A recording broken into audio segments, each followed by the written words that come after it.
मित्रांनो, आज आपण शेवते गावामध्ये आलो, पंढरपूर तालुक्यामध्ये.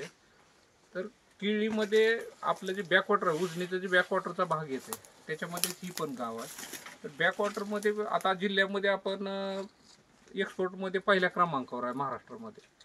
तर जी टिंबुर्णी भागात किंवा ह्या भागामध्ये जी केळीचं उत्पादन झालं ते मोठ्या प्रमाणात झालं आणि शेतकऱ्याला एक पर्याय म्हणून केळीचं उत्पादनाकडे बघितलं गेलं.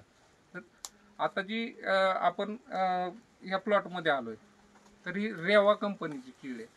तर फार उत्तम प्लॉट आहे. तर रेवा कंपनी आता ह्याच्यामध्ये G9 हे जे आपली जैनची केळीची रोप, आता त्याला पर्याय म्हणून आपण कुठंतरी दुसऱ्या कंपन्याकडे बघितलं पाहिजे.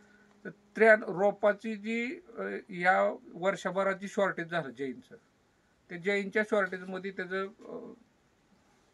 33-34 रुपयापर्यंत रोपं ब्लॅकने विकली गेली. तर एकाच कंपनीवर विसंबून राहून जैनची रोपं चांगली आहे ती त्याच्याबद्दल काहीच मत असायचं दुमत असायचं कारण नाही.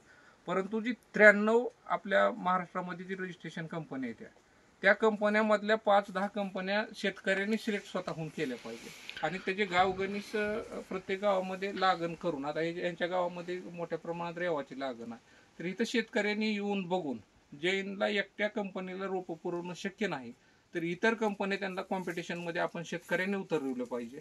आणि रोपामधलं जी ब्लॅक न विकण्याचं जे प्रमाण आहे ते थांबलं पाहिजे. आता ब्लॅक न विकताना दुसरा तोटा काय आहे आपला, तर ब्लॅक न रोपं विकताना आपल्याला अडचण अशी येते की त्याची पावती येत नाही आणि दर दीडपट दुप्पट चालला आहे. त्याच्यापेक्षा असे प्लॉट बघून, जर समजा रोपं देताना बघण्यापेक्षा हार्वेस्टिंग पिरियडमध्ये तुम्ही अशा केळीच्या मोठमोठ्या बागांना भेट द्यावी आणि त्या प्लॉट बघून आपल्याला नवीन काय व्हरायटी आहे 93 मधल्या काय चांगल्या जी व्हरायटी येतात त्या कंपनीच्या लागवडीकडे शेतकऱ्यांनी वळल्याशिवाय जैन कंपनीला एक चांगलं कॉम्पिटिशनला 2-4 कंपन्या शेतकऱ्यांनी स्वतः ट्रायल घेऊन उतरवल्याशिवाय रोपामधला काळा बाजार थांबणार नाही.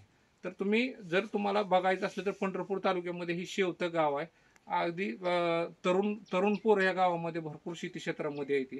तुम्हाला त्यांचा नंबर आणि गावाचं लोकेशन मी पाठवतो. त्या ठिकाणी येऊन तुम्ही समोर येऊन प्लॉट बघा आणि त्याच्यानंतर ज्या काय इथं 4-5 कंपनीची लागवड झालेली आहे त्या कंपन्या तुम्ही सिलेक्ट करा आणि रोपासाठी जी आपलं ब्लॅकमेलिंग चाललंय ब्लॅकचं ती थांबल. त्याच्यासाठी माझी तळमळी एकच आहे शेतकऱ्यांना सांगायची की तुम्ही ज्या कंपनीची जैनसारखी किंवा जैनपेक्षा चांगली जर कुठल्या कंपनीचा माल येत असेल किंवा हार्वेस्टिंगमध्ये एकसारखेपणा असेल तर तुम्ही त्या कंपन्या सिलेक्ट करा. मी कंपनीचं कुठलंही नाव घेणार नाही, परंतु तुम्ही स्वतः येऊन इथं बघून शेतकऱ्यांबरोबर चर्चा करावी ही माझी तळमळीची विनंती. नमस्कार.